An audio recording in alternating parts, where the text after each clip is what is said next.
할렐루야. 우리 금요일 아침입니다. 우리 기도함으로 예배 시작하겠습니다. 고마우신 아버지, 간밤에도 편안한 잠을 주시고 새날 새아침 단잠을 깨우셔서 말씀과 함께 또 예배와 함께 하루를 시작하게 하시니 감사합니다. 이 아침에 우리가 깨어서 하나님을 사모하며 예배할 때에 하나님 말씀하여 주시고 하나님의 음성을 듣게 하시고 이때에 어떻게 살아야 할지 새로운 힘과 또 지혜를 덧입는 은혜로운 시간이 되게 하옵소서. 예수님의 이름으로 기도하옵나이다. 아멘. 우리 하나님의 말씀 시편 19편 말씀입니다. 시편 19편 우리 1절로 14절 끝절까지 말씀 우리 다 같이 봉독하십시다. 하늘이 하나님의 영광을 선포하고 궁창이 그의 손으로 하신 일을 나타내는도다. 날은 날에게 말하고 밤은 밤에게 지식을 전하니 언어도 없고 말씀도 없으며 들리는 소리도 없으나 그의 소리가 온 땅에 통하고 그의 말씀이 세상 끝까지 이르도다. 하나님의 해를 위하여 하늘의 장막을 베푸셨도다. 해는 그의 신방에서 나오는 신랑과 같고 그의 길을 달리기 기뻐하는 장사 같아서 하늘 이 끝에서 나와서 하늘 저 끝까지 운행하며 그의 열기에서 피할 자가 없도다. 여호와의 율법은 완전하여 영혼을 소성시키며 여호와의 증거는 확실하여 무둔한 자를 지혜롭게 하며 여호와의 교훈은 정직하여 마음을 기쁘게 하고 여호와의 계명은 순결하여 눈을 밝게 하시도다. 여호와를 경외하는 도는 정결하여 영원까지 이르고 여호와의 법도 진실하여 다 의로우니 금곧 많은 순금보다 더 사모할 것이며 꿀과 송이꿀보다 더 달도다. 또 주의 종이 이것으로 경고를 받고 이것을 지킴으로 상이 크니이다. 자기 허물을 능히 깨달을 자 누구리요? 나를 숨은 허물에서 벗어나게 하소서. 또 주의 종에게 고의로 죄를 짓지 말게 하사 그 죄가 나를 주장하지 못하게 하소서. 그리하면 내가 정직하여 큰 죄가에서 벗어나겠나이다. 나의 반석이시오 나의 구속자이신 여호와여, 내 입의 말과 마음의 묵상이 주님 앞에 연락되기를 원하나이다. 아멘. 우리 하나님은 혼자 계시기를 원하시는 하나님이 아니십니다. 하늘 저 높은 곳 또 거룩한 곳에서 그냥 고립되어 유아독존으로 계시는 하나님이 아니십니다.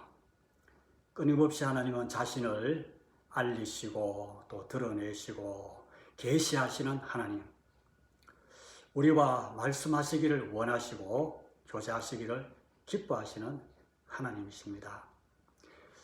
그래서 하나님은 자신이 만드신 자연 만물을 통해서 자기를 계시하십니다. 이것을 우리는 신학적인 용어로 자연계시 혹은 일반계시라 그렇게 말합니다. 뿐만 아니라 하나님은 자신이 기록한 이 성경을 통해서 우리에게 자신을 알려주십니다. 말씀계시, 특별계시이죠. 이런 하나님을 다윗은 만났다고 고백하는 것이 시편 19편 다윗의 시입니다.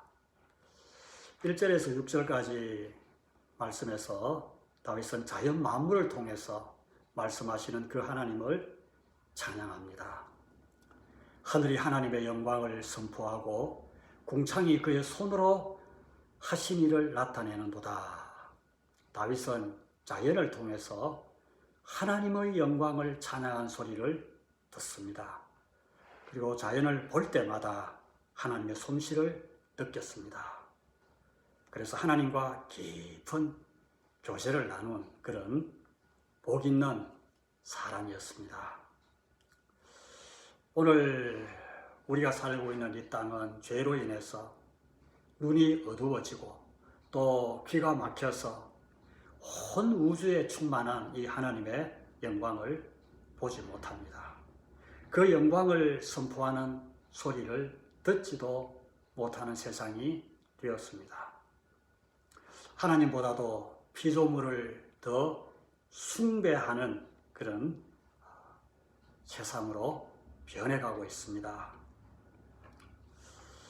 예수 그리스도의 피로 우리는 죄사함 받았습니다. 하나님의 자녀가 되었습니다. 그렇다면 자연 만물들도 저처럼 하나님의 영광을 선포하고 하나님의 솜씨를 자랑할진데, 오늘 우리라면 하나님의 자녀된 우리들은 가장 주님의 높고 위대하심을 하늘보다도 더, 궁창보다도 더 높고 크게 하나님의 영광을, 하나님의 위대하심을 찬양하고 노래해야 마땅한 것입니다. 이제 다윗은 자연을 통해서 말씀하시는 하나님에게서 이제 기록된 말씀을 통해서 자신을 계시하시는 하나님께로 눈을 돌립니다. 그것이 7절부터 그 이하에 나타나 있는 말씀입니다. 자연이 아무리 하나님의 솜씨, 하나님의 영광을 선포한다고 해도 사실 그것으로는 부족합니다. 충분히 다 하나님을 드러내고 또 계시하지는 못합니다. 자연이 아무리 아름다워도 하나님의 말씀이 없으면 자연을 창조하신 그 하나님의 창조 목적, 그 창조주 하나님에 대해서 잘 알 수 없습니다. 자연은 사실 위대한 것이죠. 그래서 예술가로 자연을 통해서 예술가가 탄생하기도 하고 또 철학자가 생기기도 하고 또 심지어는 어떤 종교가로 자연은 만들 수도 있습니다. 그러나 자연은 우리를 하나님의 자녀로는 만들지 못합니다. 정말 하나님을 사랑하도록, 하나님을 예배하도록, 하나님의 은혜의 진정으로 감사하는 이런 하나님의 사람으로 자연은 만들기에는 부족합니다. 자연 계시는 그러므로 충족되지 못했죠. 하나님을 다 드러내고 나타내기에는. 그래서 다윗은 이 시편 19편에서 자연 계시에 이어서 하나님의 특별한 계시, 이 말씀 계시를 이제 노래하고 또 찬양하는 것이죠. 자연 계시가 있으면은 이 말씀 계시는 항상 짝이 되어서 이렇게 뒤따라가는 것이 당연한 것입니다. 그럴 때에 하나님의 완전하심을 나타낼 수 있게 되는 것입니다. 이 말씀, 다윗이 이 말씀 계시에 대해서, 하나님의 말씀에 대해서 이제 이야기하고 있는데, 이 말씀은 어떤 말씀이라고 다윗은 여기서 말하고 있습니까? 7절에 보면은 그것은 완전하고 확실한 말씀이다. 여호와의 말씀은, 여호와의 율법은 완전하다. 그리고 확실하다 말하고 있습니다. 또 정직하고 8절에서는 순결하다. 9절에서는 정결하고 영원하고 또 진실하고 의롭다. 무슨 말씀입니까? 하나님이 우리에게 기록하여 주신 이 말씀은 이처럼 완벽한 하나님을 나타내는 계시의 말씀이라는 것이죠. 하나님은 자기 자신의 모든 것을 완전하게 충분히 이 기록된 말씀을 통해서 자신을 드러내시는 것입니다. 하나님 자신이 어떤 분이신지를 기록된 말씀, 이 성경을 통해서 하나도 빠짐없이 다 완전하게 계시하십니다. 우리가 더 이상 어느 다른 곳에서 하나님을 알 필요도 없습니다. 이 계시, 특별 계시인 하나님의 성경 말씀은 하나님을 계시하기에 완전합니다. 충분합니다. 우리가 더 이상 다른 곳에서 계시를 구하고 내가 또 특별히 하나님의 계시를 받았다 그렇게 말하는 것 우리가 조심해야 하는 것이죠. 조금이라도 이 하나님의 말씀은 부족한 점이 있거나 또 모자라거나 또 분명하지 못하거나 거짓되거나 또 부정하거나 또 불결하거나 또 불의한 것이 없습니다.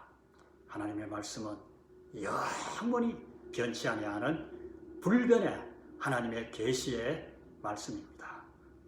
천지는 없어질지라도 이 자연 삼라 우주 만상은 다 없어질지라도 하나님의 말씀은 결코 없어지지 아니하고 율법의 1.1획도 다 그대로 성취되는 완전한 하나님의 약속의 말씀이 이 말씀 계시 속에 나타나 있다라고 다윗은 여기서 고백하고 있습니다.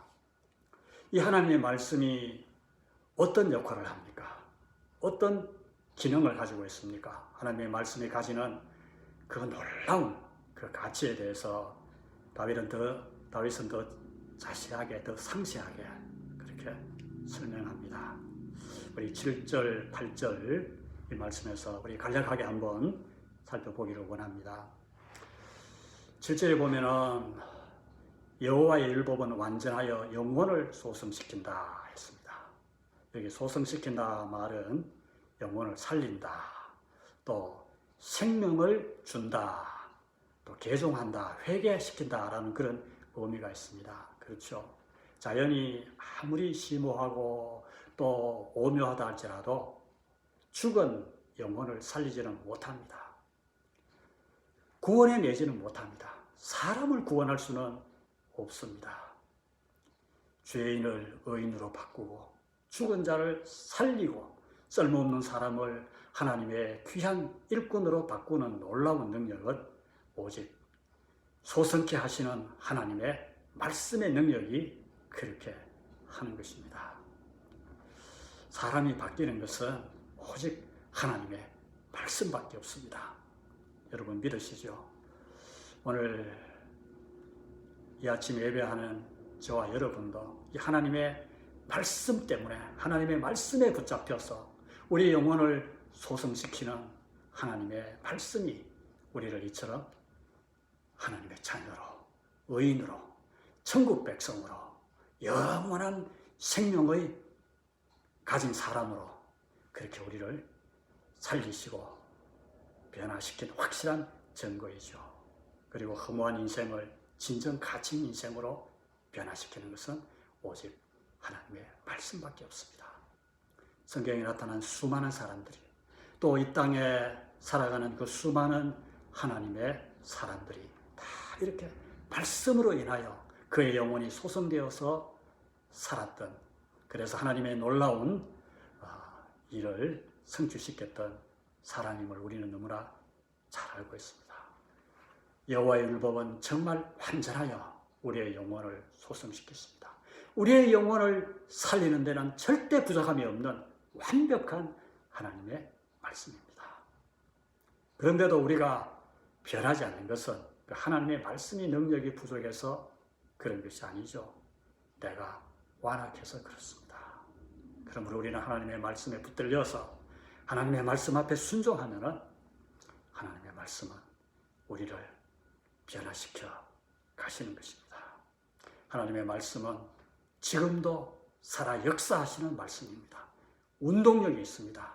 좌우의 날선 어떤 칼보다도 더 예리하여 우리의 심은 골수를 찔러 쪼개기까지 하고 우리의 마음과 생각을 변화시켜가는 그런 놀라운 변화력이 있는 생명의 말씀이기 때문입니다. 이어서 7절에서 하나님의 말씀은 우둔한 자를 지혜롭게 한다. 지혜롭게 인생을 살아갈 수 있는 사람으로 변화시킨다 합니다. 우리가 아무리 무지하고 이 세상에서 어리석은 자라 할지라도 정말 하나님의 말씀을 믿고 하나님의 말씀을 붙들고 하나님의 말씀을 사랑하고 가까이 하면은 절대 어리석은 인생을 살지 않습니다. 하나님은 그 사람을 가장 지혜로운 사람으로 변화시켜 가십니다. 절대 바보 같은 사람이 되지 않습니다. 8절에 보면 이어서 계속해서 또 하나님의 말씀은 우리의 마음을 기쁘게 한다. 또 우리의 눈을 밝힌다. 여호와의 계명은 순결하여 눈을 밝게 하시도다. 우리의 마음을 기쁘게 할 뿐 아니라 우리의 어두운 눈을 밝혀서 어떻게 해서 이 세상을 선하게 악하게 살아가야 할지 그 분별력을 갖게 하시는 말씀입니다. 늘 우리 마음속에 어떤 고민과 절망 속에서도 샘솟듯 기쁨을 주시어서 능력 있는 삶을 살아갈 수 있도록 우리의 눈을, 우리의 길을 환히 비춰주시어서 밝은 인생을 살아갈 수 있도록 즐겁고 그리고 기쁜 인생을 살아갈 수 있도록 해주시는 것이 이 말씀이 주시는 능력입니다. 말씀이 주시는 놀라운 기능이죠. 이와 같은 귀중한 하나님의 말씀을 다윗은 그러므로 어떻게 어떤 태도로 대했나 하는 것을 고백하고 있습니다. 10절, 11절 말씀입니다. 우리 한번 읽어보십시다. 10절, 11절 말씀. 금 곧 많은 순금보다 더 사모할 것이며 꿀과 송이 꿀보다도 더 달도다. 또 주의 종이 이것으로 경고를 받고 이것을 지킴으로 상이 크나이다. 다윗은 이처럼 하나님의 말씀을 대했다는 것이죠. 순금보다도 더 사모했다. 이 세상에 많은 사람들이 가장 추구하고 또 탐하고 절대적인 가치를 두는 것이 사실 금이죠. 최상의 가치를 두는 것이 우리 인생의 삶에 있어서 어쩌면 물질, 금이 아닙니까? 그러나 다윗은 그것보다도 더 사모했다. 그보다도 더 귀한 보배로 여겼다는 겁니다. 가장 귀한 보배는 이 땅의 순금이 아니라 하나님의 말씀. 그래서 정금보다도 더 사모했다. 하나님의 말씀을 최상의 가치로 두고 사랑하고 그리고 그 말씀을 늘 사모하며 살았던 다윗입니다. 꿀과 송이 꿀보다도 더 달도다. 꿀, 아주 맛있는 사실 단 음식이죠. 그 꿀을 먹으면 즐겁습니다. 유쾌합니다. 꿀은 그러므로 풍요나 또 즐거움이나 기쁨이나 또 어떤 행복의 즐거움, 행복을 대변해주는 그런 하나의 상징적인 음식이라고 볼 수 있습니다. 하나님께서 출애굽한 이스라엘 백성들을 약속의 땅으로 인도하실 때에 젖과 꿀이 흐르는 땅이라고 했죠. 얼마나 풍요롭고 그리고 복된 땅인 것을 하나님이 약속해 주신 것입니다. 사실 우리 인생에 있어서 최고의 즐거움이 무엇입니까? 하나님의 말씀의 맛을 보면서 살아가는 것. 뚝뚝 떨어지는 송이꿀보다도 더 단 것이 이 하나님의 말씀이라는 것입니다. 우리 인생의 최고의 기쁨과 즐거움을 하나님의 말씀 속에서 찾았던 다윗입니다. 하나님은 그러므로 다윗은 그러므로 그 하나님의 말씀을 그렇게 사모하고 그리고 말씀을 보는 그 맛으로 즐거움으로 그렇게 살았던 사람입니다. 정말 하나님의 말씀을 사랑했습니다. 여러분, 오늘 이 땅을 살아가는 우리들은 어떠합니까? 또 이 말씀을 전하는 저는 어떠합니까? 사실 이 말씀에 비하면 너무나 사실 부끄럽습니다. 금을 택할래, 하나님의 이 성경책을 택할래 하면 우리는 금을 택하기 쉬울 겁니다. 아주 맛있는 그런 음식을 한 그릇 먹을래, 하나님의 말씀을 먹을래,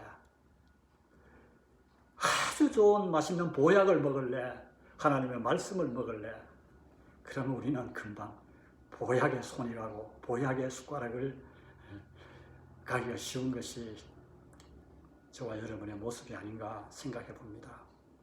우리가 코로나 시대를 살고 있는데 이 점에 더욱 하나님의 말씀에 집중하고 하나님의 말씀을 사랑하고 그 말씀을 묵상하면서 그 말씀의 맛이 정말 다윗이 맛본 것처럼 꿀송이보다도 더 단맛으로 그런 말씀의 맛을 우리가 좀 볼 수 있는 그런 시기가 되었으면 참 좋겠습니다.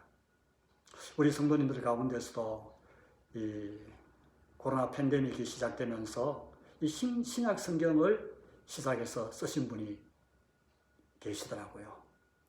좀 오래전에 벌써 신약 성경 상당한 부분을 썼는데 어쩌면 신약 성경을 다 한번 쓰시지는 않았나라고 여겨집니다.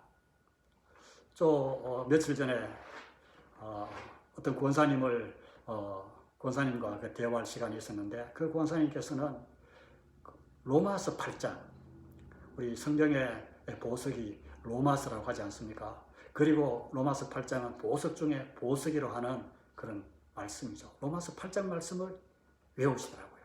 이제 70이 넘으셨어요. 그러셨는데도 그 말씀을 거의 한 중간 이상으로 목사님 한번 들어보세요. 제가 한번 외워보겠습니다 하면서 뭐 완벽하진 않았지만은 이렇게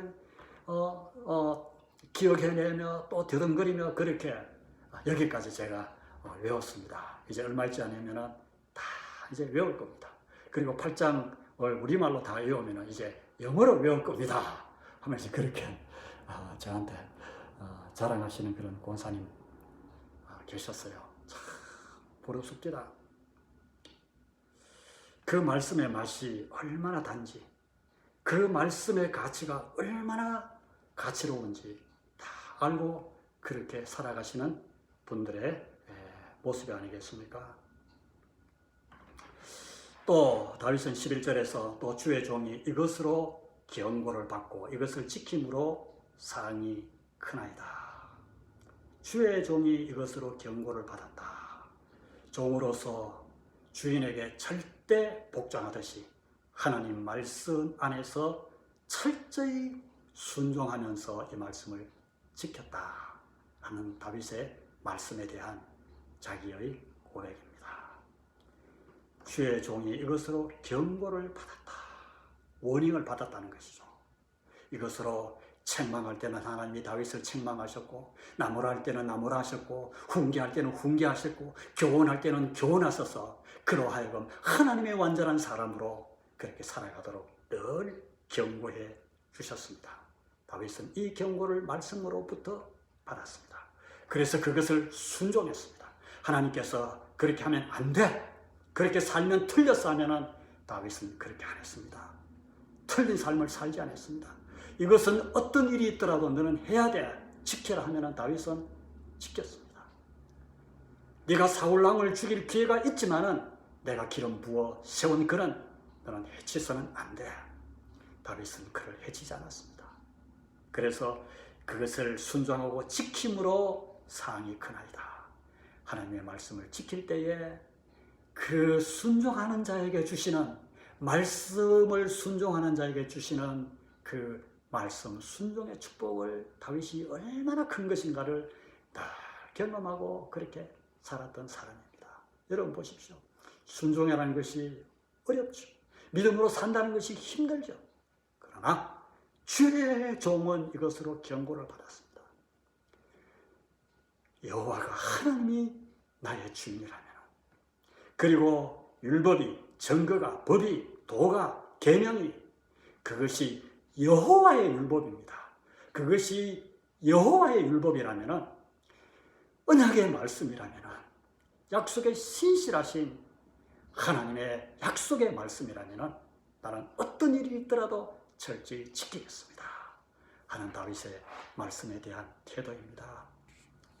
여러분, 저는 이 세상에서 제일 부러운 사람이 있다면 그 어떤 사람이 아니라 하나님의 말씀대로 순종하며 그대로 지켜가는 사람, 그런 사람을 보면 제일 부럽습니다. 정말 그런 사람이 부러워요. 아니, 어떻게 그런 상황 속에서도 하나님의 말씀에 순종하면서 그 말씀대로 살아간다. 그 사람이 정말 부러워요. 그리고 이 세상에서 제일 강한 사람이 누굴까요? 하나님의 말씀대로 순종하며 살아가는 사람. 그 사람이 가장 강한 사람입니다. 그 사람을 누가 당하겠어요? 하나님께서 지키심으로 복을 주신다. 다윗은 이 약속의 말씀을 붙들고 그 하나님의 말씀 앞에 순종하며 살았던 사람입니다. 그래서 다윗은 이렇게 기도합니다. 12절, 13절, 14절 말씀입니다. 그 말씀을 통해서 내 허물을 항상 깨닫게 해주시고 내가 알지 못하는 숨은 죄까지 다 드러내서 하나님 말씀 앞에서 어러짐 없는 그런 삶을 살게 해주십시오. 13절에도 고백하죠. 기도하죠. 뿐만 아니라 내가 죄인 줄 알면서도 고의적으로 그런 죄를 지어서 그 죄가 나를 주장하지 못하도록 하는 죄에서 나를 다스려 주십시오. 마귀에게 이끌려 이 마귀의 종노릇 하지 않도록 하나님 저를 지켜주시옵소서 라고 하나님 앞에 그렇게 기도하고 있습니다. 그러면서 14절의 마지막으로 다윗은 이렇게 하나님께 찬양하며 기도합니다. 우리 14절 말씀 우리 다 같이 한번 읽어보십시다. 나의 반석이시오 나의 구속자이신 여호와여, 내 입의 말과 마음의 묵상이 주님 앞에 연락되기를 원하나이다. 이 찬양이 있죠. 이것을 우리가 찬양으로 지어 부른데 우리 오늘 예배 시작하면서 찬송가를 못 불렀습니다. 우리 이 14절 말씀을 시편 19편 14절 말씀으로 우리가 지은 찬송가가 있지 않습니까? 찬양이 있지 않습니까? 우리가 다 같이 한번 불러보십시다. 나의 입술의 모든 말과 나의 마음의 묵상이 주께 연락되기를 원하네. 생명이 되신 주, 반석이 되신 주, 나의 입술의 모든 말과 나의 마음의 묵상이 주께 연락되기를 원하네. 아멘. 다윗은 그 자기 입술에 늘 하나님의 말씀이 있기를 원했습니다. 그리고 다윗 그 마음 심령 깊은 곳에는 늘 하나님의 그 능력의 말씀, 기쁨의 말씀, 그리고 우둔한 자로 하여금 지혜롭게 하시는 말씀, 순결하여 그의 눈을 밝게 하는 그 말씀이 늘 묵상되어 있기를 원했습니다. 그래서 그 말씀이 다윗 삶의 반석이 되고 다윗 삶의 생명이 되고 구원이 되기를 원했습니다. 그래서 생명과 구원자 되시는 그 하나님의 말씀과 늘 교제하면서 다윗의 그 삶이 하나님 앞에 드려지는, 하나님이 기뻐 받으시는, 하나님이 연락하시는 그런 제사가 되기를 다윗은 기도하고 찬송하고 소원했습니다. 다윗의 이 기도와 찬송과 소원이 오늘 우리들의 기도와 찬송과 소원이 될 수 있기를 주님의 이름으로 간절히 축복합니다. 기도하십시다.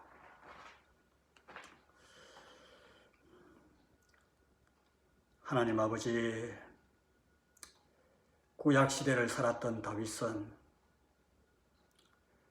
당시 토라 모세 오경 하나님의 율법 그 말씀을 붙들고도 그토록 말씀을 사모하고 그 말씀의 맛이 너무너무 달아서 그 말씀을 즐거움으로 삼고 그 말씀을 붙들고 기뻐하며 감격하며 그리고 즐거워하며 하나님의 말씀에 절대적으로 순종하며 그 말씀을 지킴으로 큰 상을 받으며 그렇게 행복하게 하나님의 마음에 합한 자로 살았습니다. 말씀이 육신이 되어 이 땅에 오시어서 우리로 하여금 하나님의 자녀가 되게 하시고 우리에게 66권 성령의 감동으로 완벽하고 부족함이 없는 그 완전한 하나님의 충분한 조금도 부족함이 없는 살아 역사하시는 그 말씀을 오늘 성령의 감동으로 기록하여 우리의 손에 들려주셨는데 우리는 이 하나님의 말씀이 얼마나 귀한 것인지 이 하나님의 말씀의 맛이 얼마나 풍성하고 맛있고 즐거운지 우리는 잘 알지도 못하고 하나님 그렇게 살아왔습니다.